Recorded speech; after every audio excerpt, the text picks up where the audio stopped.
মানুষের অবস্থাটা এমন, মানুষ হিংস্র হয়ে গেছে। গত পরশুদিনের ঘটনা, আফসোস, এরকম নির্মমভাবে একটা মানুষকে, একজন মানুষ কীভাবে হত্যা করে, পাথর মেরে যেভাবে আঘাতগুলো করা হয়েছে, ওই ভিডিও তো পুরো দেখতে পারি নাই, কারণ ওটা দেখার মতো ভিডিও না। ওটা দেখতে গেলে নিজের মেধা মস্তিষ্ক ঘুরে যায়। হায় আল্লাহ, কোন যুগে আসলাম! জাহিলি যুগের কথা পড়েছি, কিন্তু কখনো তো আর চোখে দেখি নাই। কিন্তু পরশুদিনের ঘটনা এমন হলো, এটা মনে হয় জাহিলি যুগকেও হার মানিয়েছে।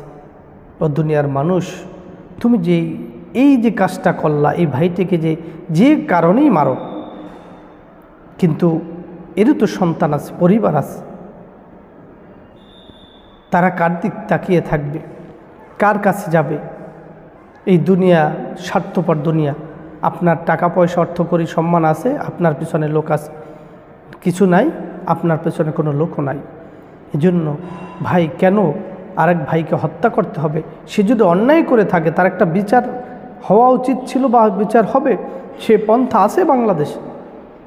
কিন্তু নিজ হাতে তাকে এভাবে কয়েকজন মিলে যেভাবে হত্যা করা হলো, এটা অত্যন্ত নেক্কারজনক এবং অপরাধজনক কাজ। যে অপরাধের শাস্তি একমাত্র যেভাবে তার সাথে আচরণটা করা হয়েছে, মারা হয়েছে, ঠিক সেভাবে আচরণ করে তাদেরকে মারা উচিত। তাহলে এই সমাজের মানুষ ঠিক হয়ে যাবে। অন্যথায় দেখা যায় যে এটা এক সপ্তাহ পর কেউ মনে রাখবে না, তার বিচার হবে কি হবে না, সে বিচার পাবে কি পাবে না।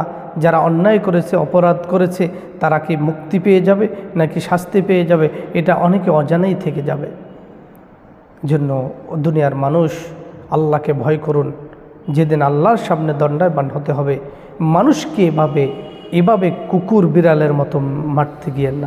একটা কুকুর বিড়ালকেও তো মারতে গেলে এভাবে হাত কাঁপে।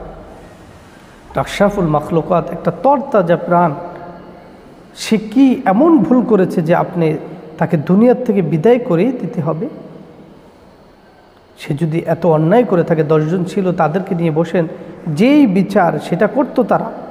কিন্তু একটা মানুষ মেরে ফেললেন, তার তো একটা ফ্যামিলি আছে, তার বাচ্চা আছে,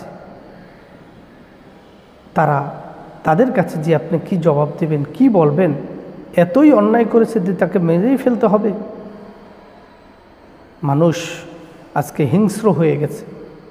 মানুষের মতো এখন আচরণ করে না, পশুর মতো আচরণ করে। আরে পশু তো একজন এরকম একটা পশুকে মেরে ফেলে না, হয়তো কিছু তাকে আঘাত করে তারপর চলে যায়। কিন্তু আপনি মানুষ হয়ে কীভাবে এভাবে আঘাত করলেন, ওই আঘাতের চিন্তা করলেও মাথা ঘুরায়। এই জন্য দুনিয়ার মানুষ, আল্লাহকে ভয় করুন, নিজের যত্ন নিন, নিজের জীবনের যত্ন নিন, অন্যের জীবনকে সুখী করেন, অন্যের জীবনকেও যত্ন নিন। তাহলেই দুনিয়াতে শান্তি আসবে, অন্যথায় শান্তি আসবে না। আমাদের আল্লাহ তাআলা বুঝবার তৌফিক দান করুন।